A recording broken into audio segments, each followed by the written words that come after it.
tawag. So like for example, yung mga inahin, pwede rin doon parang napoprotektahan. Sa pahayag ng Chinese Embassy, sinabi nitong tumigil daw ang mga Chinese fishing vessels sa Scarborough Shoal na tinatawag nilang Huangyan Island dahil masama ang panahon. Walang nabanggit tungkol sa mga nakitang giant clams, corals at mga pating sa mga barko. Pero ayon kay Dr. Alinio, ang mga taklobo na nakita sa barko ay kadalasan sa Scarborough Shoal lamang matatagpuan. Wala raw malapit na coral reef na may ganong klase ng species.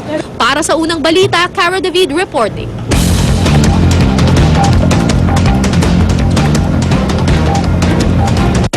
Ilang oras na naantala ang flight ng Air Philippines papuntang Palawan kahapon. Yan ay dahil po sa komento tungkol sa bomba ng isang pasahero. Darito ang report ni Jiggy Manicad. Pati yung dalawang stewardess po ay pinapakiusapan. Ayaw talaga. Kaya tumuloy po ako. Sabi ko, dito na lang kami, 4. Sabi niya, hindi yan pwede. Sabi ko, sumabog kung sumabog. Yun lang po ang nabat. Kumbaga, pagkatapos po yun, sabi na, sige, lilipat na ako doon. Yung pasahero, lumipat doon. At kami po ay umupo ng matiwasay. Dahil sa pagbanggit niya sa salitang may kinalaman sa pagpapasabog habang sakay ng Air Philippines flight patungong Puerto Princesa, Palawan, isinailalim sa investigasyon si Imam Muhammad Surur, gayon din ang ilan niyang kasamahan. Kwento sa akin ni Imam Surur, bugso lang daw ng damdamin ng kanyang naiusal matapos hindi napakausapang lumipat ang lalaking katabi ng kanyang asawa at anak. Bawal raw kasi sa mga babaeng Muslim na may makatabing ibang lalaki. Kahit nasa upuan, lalo na kung hindi nila ito kamag-anak. Pinababa tuloy ang lahat ng pasahero, pati na mga bagahe, para matiyak na walang bomba sa flight. Sa ilalim ng Presidential Decree 1727, dapat seryosohin ang anumang pagbanggit ng bomba kahit pa biro lang ito. Ang mga babanggit ng bomba, maaaring makulong ng hindi bababa sa 5 taon o pagmultahin ng 40,000 o pareho. Pinagsisiyang ko po yun na hindi maganda yung aking gawa po na hindi maganda po yun. Konting ingat lang po sa ating mga binibitiwang salita dahil ayaw din naman natin na makapagbigay ng hindi nararapat na takot or pangamba sa mga makakarinig yung ating mga binibitiwang mga pagbibiro. Dumating na mga abogado ni Imam Surur sa tanggapan ng Aviation Security Group. Wala pa namang pahayag ang Air Philippines kaugnay sa nangyari. Pero natuloy ang flight matapos madelay na mahigit 3 oras. Para sa unang balita, Jiggy Manicad reporting. Magpapatuloy ngayong araw ang paghanap sa sugatang butanding na napadpad sa Manila Bay para ito'y gamutin. Mula sa Maynila, may live report si Salima Refran. Salima. Igan na sa laot ng Philippine Coast Guard at ang mga marine biologists ng Bureau of Fisheries and Aquatic Resources para alamin ang kondisyon ng butanding na napadpad dito sa Manila Bay. Alauna ng hapon kahapon ang unang mamamataan ng isang bangkero, ang butanding o whale shark na may 4 hanggang 5 metrong haba malapit sa Manila Bay. Una raw niyang inakalang pating ito, pero nang mapagtantong maamong butanding ito, inisip daw niyang sakyan ng sea mammal. Pero nang makitang may sugat ito sa likuran at sa buntot, agad niyang pinabigay alam ito sa Coast Guard. Tinangkaring itaboy, pabalik sa mas malalim na tubig ang butanding, pero nabigo ang mga Coast Guard. Tinatayang nasa 3 hanggang 4 na taon pa lamang ang butanding. Ngayong umaga aalamin ng mga marine biologists ng BFAR ang tunay na kondisyon ng butanding at para gamutin na rin ang mga sugat nito. Mag-aalas 6 na magsimulang mag-ikot ang patrol at rubber boats ng Coast Guard dula ng mga kawani ng BFAR. Dala ng marine biologists ang mga gamot para sa sugat ng butanding. Hangad ng mga espesyalista na maiwasan ng impeksyon, lalo pat marumi ang tubig sa Manila Bay. Delikado para sa butanding ang manatili malapit sa baybayin, lalo pat mababaw ang tubig dito. Marami ring sea vessels dito na maaaring ikasugat pa ng butanding. Umaasa ang BFAR na magagamot nila agad ang butanding at mailalayo ito. Sa ngayon, hindi pa namamataan ang butanding, pero pananiniwalaang nandito pa rin ito sa lugar. Tuwing umaga kasi, mas malaki ang tsansang makita ito, lalo pat ito ang panahong kumakain ang butanding. At yan ang unang balita mula dito sa Manila Bay. Igan? Maraming salamat, Salima Refran.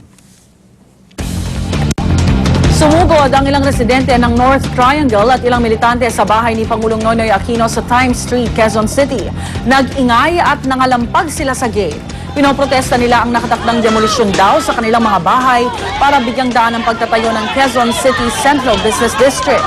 Dahil hirap nang makontrol, pinagbigyan na lang sila ng mga pulis na magprograma ng 5 minuto.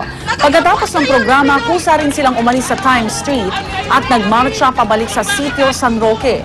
Pero paglilinaw ng Quezon City Hall, wala pa silang planong gibain ang mga bahay sa ngayon.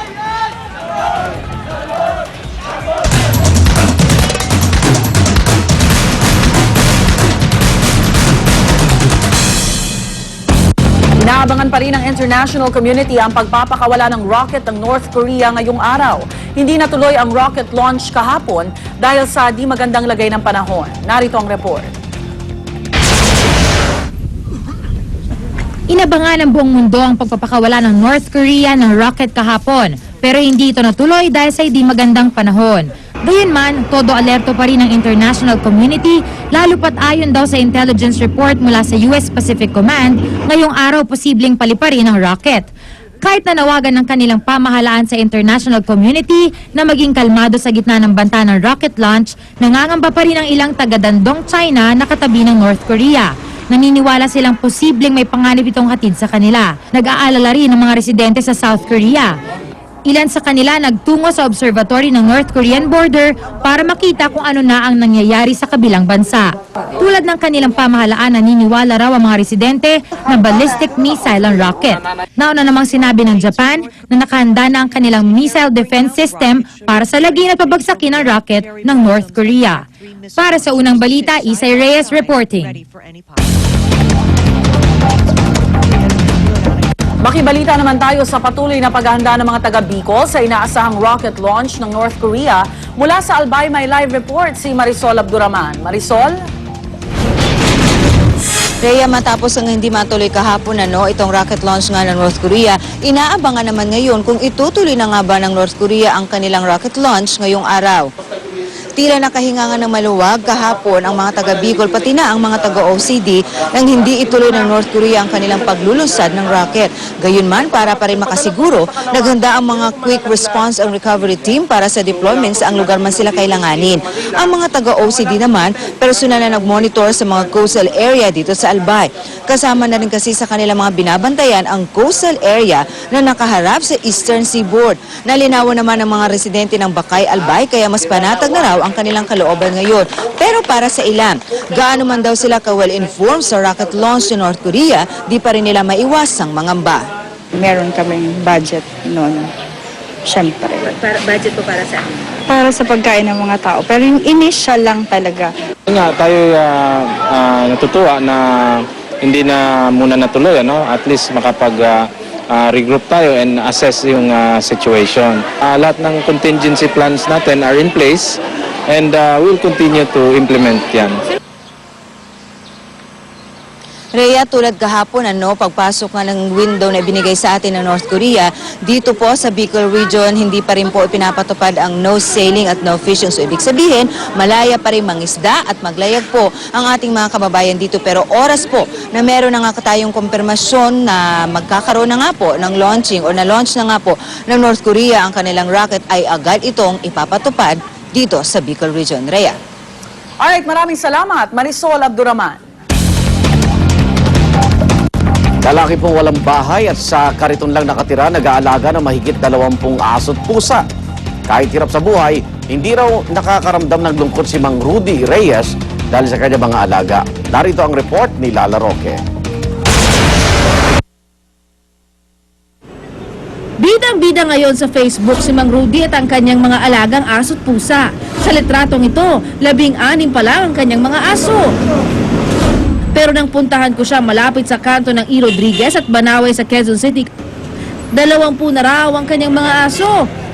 Ang alaga niya kasing si Cheche, kapapanganak lang. Nakabibilib ang pagmamahal sa kanila ng 63 anyos na si Mang Rudy. Kariton man ang kanyang tirahan at tanging sa pagiging parking boy kumikita. Nakukuha niya pa rin magpakain at mag-aruga ng higit sa 20 alaga. Nagluluto ako. Lahat sa amin yun. Walang ulam, kakain sila. Salat man sa buhay, sa kanyang pagtanday, di raw niya nararamdaman ng pag-iisa dahil sa kanyang mga aso't pusa. Parang pamilya na talaga ho sila sa akin. Talagang ano na, kaya nga sabi nila, inyata mga anak mo eh. Ay ko, okay lang. Ang bawat isa sa kanyang mga alaga may pangalan pa. Ito si Landy. Oh, ito si Kire. Kire. Ito ang mga bago ko eh. Bakit ho yun ang binigay niyong pangalan? Malandi kasi ito eh. Ito si Bulag. Pinanganak daw na Bulag. Kaya naman mga taga rito hangang-haga kay Mang Rudy. Dahil ilang taon na po ako dito, hindi naman ganyan karami ang aso niyan, ma'am. Ilan dati? Mga 3 hanggang 4 lang po. Mabot na 20 more na to mahigit eh. Okay, kasi nag-alaga siya ng mga aso. Diba, kagaya ng iba, kawawa naman yung aso. Yung aso kasi parang tao din eh. Kaya naman laking pasasalamat ni Mang Rudy sa mga naantig sa kanilang litrato sa Facebook. Dahil ito raw ang nagbigay daan para mabigyan ng kahit kaunting tulong ang kanyang mga pinakamamahal na alaga.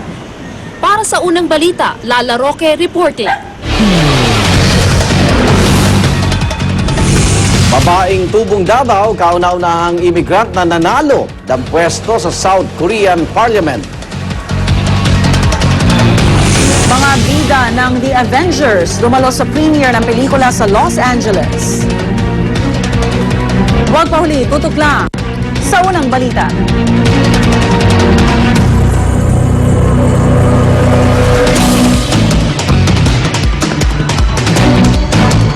Mula Asia Pacific. Excited kami dahil we always